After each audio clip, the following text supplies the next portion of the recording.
A new exhibition has just opened its doors here at the National Archives in Richmond and is giving people an insight into what life was like in Britain during the Cold War. I've been speaking to the curator of the exhibition, Mark Dunton, who's been telling me more. The message that the immediate danger has passed will be given by the sirens and repeated on this wavelength. This exhibition is focusing on the impact on Britain of that 40-year struggle between the superpowers from 1945 to 1991. We're highlighting the breadth and depth of our collection here at the National Archives at Kew.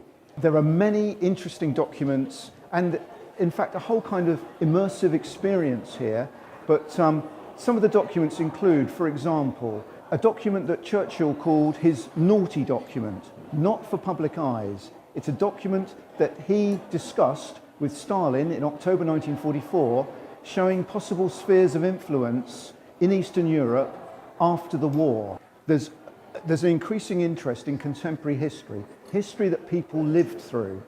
So, for young people, this is what your parents perhaps or your grandparents lived through, and it's reminding us of that period of great tension.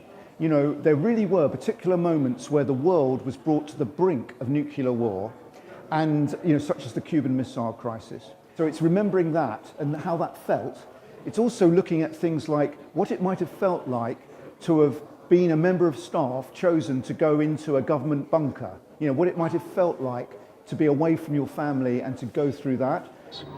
This country has been attacked with nuclear weapons. Communications have been severely disrupted, and the number of casualties and the extent of the damage are not yet known. And so we've got this under the stairs installation of an inner refuge, and because we want people to imagine, to immerse themselves in history and imagine how would I have coped if this country had been attacked with nuclear weapons? How would I have managed? Would I have been all right with my little survival kit and my place under the stairs and listening in to the BBC for their recorded announcements?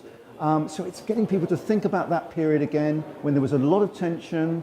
There was a protest at Greenham Common. CND was reviving. There's a particular focus there on the 1980s. This is fairly modern history, but it's certainly history that many people can remember, and it deserves to be explored. That is the end of this broadcast. And if you'd like to see this for yourself, Cold War Protect and Survive is on here at the National Archives until November.